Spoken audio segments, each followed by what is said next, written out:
Hello everyone, welcome to my channel. तो friends, आज हम लोग डिस्कस करेंगे 2022 के जो क्वेश्चन पेपर हम लोग डिस्कस कर रहे थे उनके रिमेनिंग पार्ट्स। ठीक है, तो उससे पहले अगर आप नॉर्थ ईस्ट स्लैट के एग्ज़ाम देने वाले हो तो मार्च मंथ में आप लोगों का एग्ज़ाम है। तो आप लोगों के लिए बहुत इंपॉर्टेंट होता है previous year question paper practice करना।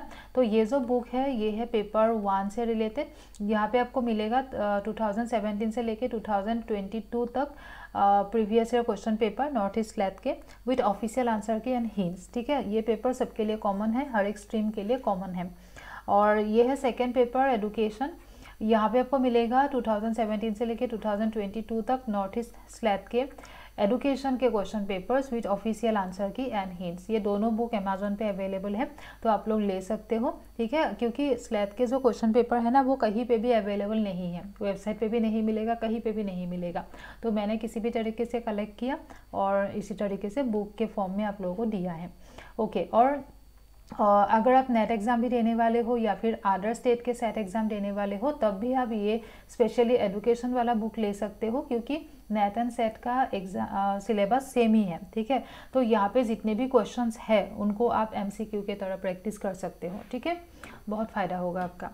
ओके, नेक्स्ट ये मेरा टेलीग्राम ग्रुप का नाम है क्रैक NTA UGC NET/JRF इन एडुकेशन। ये नाम सर्च करके ग्रुप ज्वाइन कर लेना। ठीक है, तो मेरे क्लासेस के जितने भी अपडेट्स होते हैं वो आपको टाइम टू टाइम मिलता रहेगा। और अनअकैडमी पे भी मुझे फॉलो कर लेना।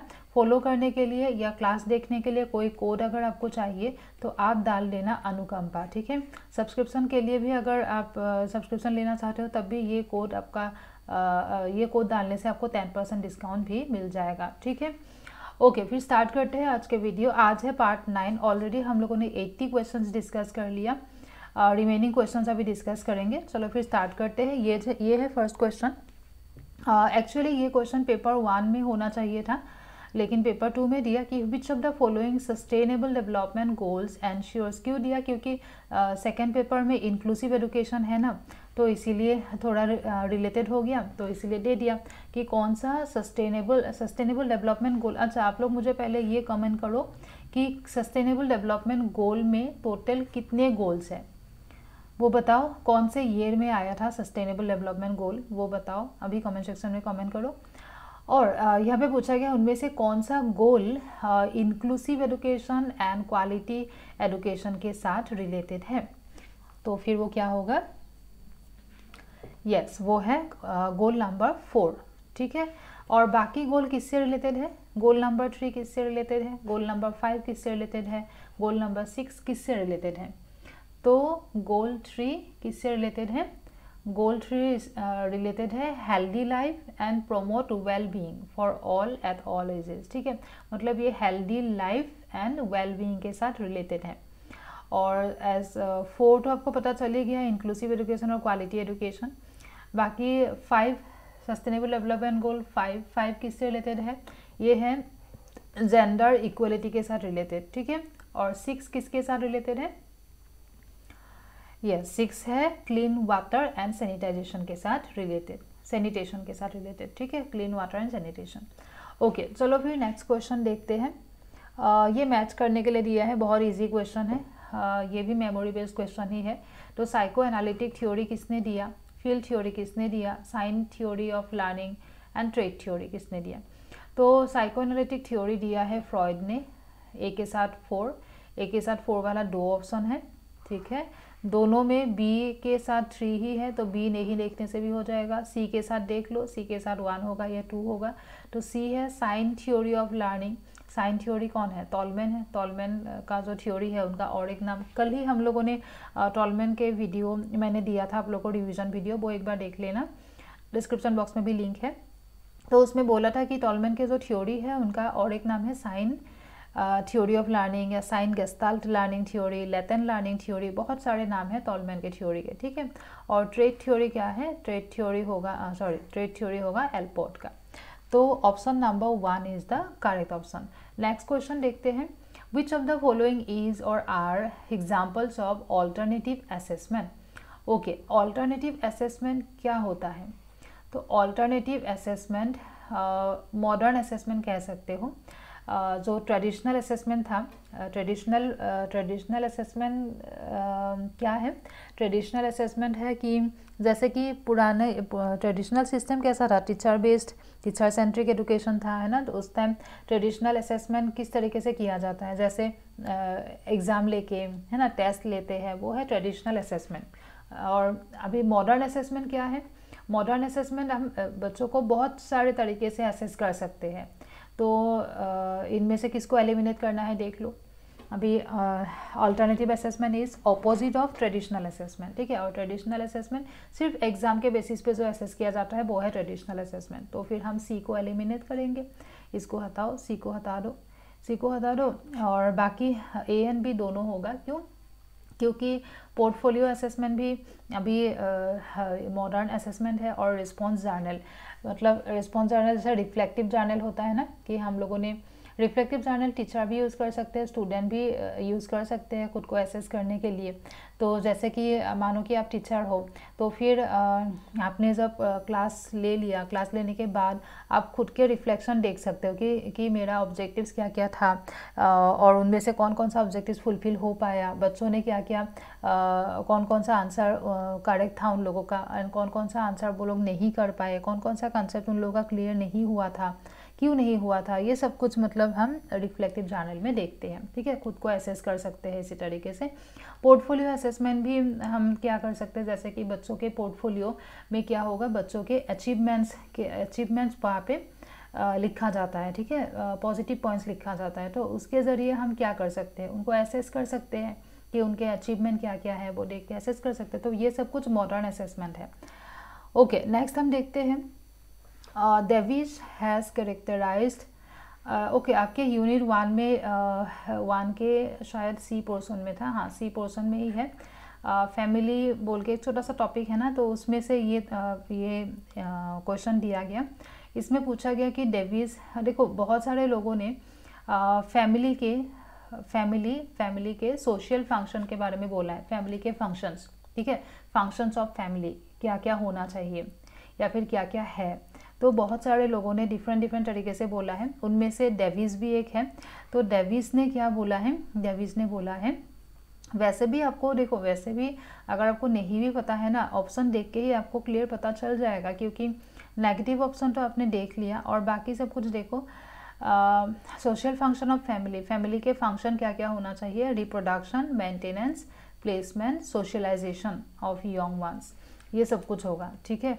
कि बच्चों को सोशलाइजेशन के बारे में सिखाना, ये फैमिली का रिस्पॉन्सिबिलिटी होता है, फंक्शन होता है, ठीक है। प्लेसमेंट के बारे में सिखाना, मेंटेनेंस, किस तरीके से हमें रूल रेगुलेशन ये सब कुछ मेंटेन करना है, अपने सोसाइटी को मेंटेन करना है, ठीक है, ये सब कुछ सिखाना है ना। रिप्रोडक्शन, ये सब कुछ सोशल फंक्शंस है, social functions of a family, किसके अकॉर्डिंग, डेविस के अकॉर्डिंग, ठीक है। तो last option is the correct option. Next हम देखते हैं in the context of a part, ये बहुत इजी क्वेश्चन है कि गौतम बुद्धा ने जो बुद्धा का जो फिलॉसफी है, ठीक है, बुद्धिस्ट फिलॉसफी, उसमें क्या कौन सा नहीं है, किस में से नहीं है, जो 8 स्टेप्स, मतलब जो 8 अष्टांगिका मार्ग या फिर 8 फोल्ड पाथ हम लोगों ने पढ़ा था ना, 8 फोल्ड पाथ की, जैसे कि हमें अगर मोक्ष प्राप्त करना है, मुक्ति प्राप्त करना है, तो फिर हमें 8 फोल्ड पाथ फॉलो करना है ना, इस तरीके से बुद्धा ने बोला था। तो फिर उन 8 फोल्ड पाथ में से कौन सा नहीं है, तो राइट कंडक्ट था, राइट एफर्ट था, राइट स्पीच था, कौन सा नहीं है, राइट नॉलेज वाला नहीं है, ठीक है। नेक्स्ट हम देखते हैं identify the barriers to effective communication, कौन कौन से बैरियर्स है जिसके, कौन कौन से बाधा है जिसके वजह से इफ़ेक्टिव कम्युनिकेशन में मतलब बाधा आते हैं। कम्युनिकेशन हम देखो, कम्युनिकेशन में क्या होता है ना, हम जब किसी के साथ कम्युनिकेट करते हैं, डेफिनेटली हम लोगों का मतलब कुछ एम होता है, गोल होता है ना, हम कुछ मतलब किसी के साथ कम्युनिकेशन करना चाहते हैं, किसी के साथ कम्युनिकेट कर रहे हैं, तो डेफिनेटली कुछ मैसेज उनको देना चाहते हैं ना। तो सही तरीके से अगर आप दे पाओगे, मतलब आप जो बोलना चाहते हो अगर वो आप सही तरीके से बोल पाओगे, अगर सामने वाले को वही समझ में आ रहा है जो आप बोलना चाह रहे हो, ठीक है, तब फिर कम्युनिकेशन इफ़ेक्टिव होगा, ठीक है। जो आपका एम है, जो कम्युनिकेशन का जो ऑब्जेक्टिव है, वो ऑब्जेक्टिव अगर फुलफिल होता है तो फिर वो इफ़ेक्टिव कम्युनिकेशन है। तो इफ़ेक्टिव कम्युनिकेशन में बाधा कौन कौन दे सकते हैं? तो देखो, बाधा पूछा है तो नेगेटिव पॉइंट को लेना होगा, है ना। तो जो पॉजिटिव पॉइंट देखोगे उसको हटा देना। तो इसमें पॉजिटिव पॉइंट कौन सा है? देखो, पॉजिटिव बिहेवियर होने से अच्छा है ना, तो इफेक्टिव कम्युनिकेशन में बाधा नहीं देगा। तो ई को हटा दो। ई को हटाने से 2 ऑप्शन गया आपका। बाकी जो 3 ऑप्शन है, तीनों में BCD, दोनों 2 ऑप्शन है, दोनों में BCD है। तो BCD को नहीं देखने से भी होगा। ए को देख लो, नॉइज़। तो नॉइज़ डेफिनेटली बाधा देते हैं इफेक्टिव कम्युनिकेशन में, ठीक है। तो फिर option number 2 is the correct option. Then organisational climate, ये हम लोगों ने पढ़ा था बहुत अच्छे से, यूनिट 10 में पढ़ा था, है ना। ऑर्गेनाइजेशनल क्लाइमेट, सॉरी, यूनिट 9 में पढ़ा है। यूनिट 9 के ए पोर्शन में पढ़ा था। तो ऑर्गेनाइजेशनल क्लाइमेट क्या होता है? ऑर्गेनाइजेशनल क्लाइमेट मतलब किसी ऑर्गेनाइजेशन के जो वर्क कल्चर है, ठीक है, जो वर्क एनवायरनमेंट है, जो वर्क एनवायरनमेंट है, वही होता है ऑर्गेनाइजेशनल क्लाइमेट। तो आप जहाँ पे भी जॉब करते हो, ठीक है, आपके जो ऑर्गेनाइजेशन है, तो वहाँ के जो एनवायरनमेंट है वो बहुत ही मैटर करते हैं। अगर मानो कि आपका जो वर्क एनवायरनमेंट है, आपके जो बॉस है, आपके जो लीडर है, ठीक है, या मैनेजर है, वो अगर बहुत ज़्यादा स्ट्रिक्ट है, या फिर वो ऐसा है कि किसी को भी कुछ भी बोलने का मौका नहीं देते हैं, ठीक है, बहुत ज़्यादा स्ट्रिक्ट है, तो ऐसा होने से उस पर्टिकुलर ऑर्गेनाइजेशन में हम लोगों को काम करने का मन नहीं होगा, है ना। जॉब सेटिस्फेक्शन भी नहीं रहेगा, उसमें काम करने का मन नहीं होगा, तो आप एफिशिएंटली काम नहीं कर पाओगे। तो ये फिर क्या होगा, आपके जो वर्क परफॉर्मेंस में बाधा आएगा, आप प्रॉपर तरीके से परफॉर्म नहीं कर पाओगे, है ना। जहाँ पे काम करके अच्छा नहीं लगता है, वहाँ पे हम अच्छी तरीके से हम लोग का परफॉर्मेंस भी अच्छा नहीं होता है। तो ऑर्गेनाइजेशनल क्लाइमेट क्या क्या कर सकते हैं? द ऑर्गेनाइजेशनल क्लाइमेट डेफिनेटली हम लोग के सेंटीमेंट पे इफेक्ट डालते हैं, ठीक है। तो बी में बोला गया कि हम लोगों के इंडिविजुअल हर एक एम्प्लॉई के सेंटीमेंट्स पे इफेक्ट नहीं डालते हैं, बोला। एक इंडिविजुअल के जो एम्प्लॉई है वहाँ पे, उस पर्टिकुलर ऑर्गेनाइजेशन में जो एम्प्लॉई है, उनके सेंटीमेंट्स पे इफेक्ट नहीं डालते, लेकिन डालते हैं, ठीक है, क्योंकि क्लाइमेट ही सब कुछ है। क्योंकि हम उस ऑर्गेनाइजेशन में काम कर रहे हैं, तो दिन भर हम उसी ऑर्गेनाइजेशन में रहते हैं, तो डेफिनेटली मैटर करते हैं। तो बी वाला स्टेटमेंट नेगेटिव हो गया, तो बी को हटाओ। बाकी जो 2 ऑप्शन हैं, ए एंड डी दोनों में है, ये नहीं देखने से भी होगा। सी को देख लो, तो सी डेफिनेटली होगा। Organisational climate definitely job satisfaction पे इफेक्ट डालते हैं, ठीक है। क्लाइमेट अगर अच्छा होगा, आप उस जॉब में आप सेटिस्फाइड होंगे, और अगर नहीं होगा तो आपका जॉब सेटिस्फेक्शन नहीं रहेगा, ठीक है। तो option number 3 is the correct option. Next हम देखते हैं इनमें से कौन कौन सा प्रोग्राम, ये सब कुछ टीचर एजुकेशन से रिलेटेड है, तो कौन कौन सा प्रोग्राम NCTE द्वारा रिकॉग्नाइज किया गया, ठीक है। NCTE द्वारा रिकॉग्नाइज किया गया कौन कौन सा है? तो ये सब कुछ डिप्लोमा रिकॉग्नाइज किया गया, diploma in pre school education, DLED, then diploma in arts education, master of physical education, ये सब कुछ NCTE ने रिकॉग्नाइज किया है, ठीक है। टीचर एजुकेशन में, टीचर एजुकेशन से रिलेटेड प्रोग्राम है ये सब कुछ, और बाकी ये लास्ट वाला नहीं है। तो फिर कौन सा होगा? Option number 4 is the correct option. Next पूछा है, देखो इस टाइप का क्वेश्चन हर बार आते हैं। लास्ट टाइम भी पूछा था कि कौन सा मूक के प्लेटफॉर्म है, ऐसे करके भी पूछते हैं, या फिर नहीं है, ऐसे करके भी पूछते हैं। तो यहाँ पे पूछा है कि कौन सा इनमें से कौन सा मूक के प्लेटफॉर्म नहीं है, ठीक है। तो फिर आप लोग अच्छे से देख लेना, मतलब मूक क्या है, मूक का फुल फॉर्म क्या है, बताओ। Yes, very good, massive open online courses. तो मैसिव ओपन ऑनलाइन कोर्सेज देने के लिए, ये कोर्सेज देने के लिए, ट्रांसफ़र करने के लिए कोई प्लेटफॉर्म चाहिए, है ना। तो कौन कौन सा प्लेटफॉर्म हम यूज़ कर सकते हैं? तो कोर्सेरा है, EDX है, स्वयं है, देन फ्यूचर लर्न बोल के भी है, ठीक है। लेकिन MIT बोल के कोई प्लेटफॉर्म नहीं है जिसमें मूक प्रोवाइड किया जा सकता है, ठीक है।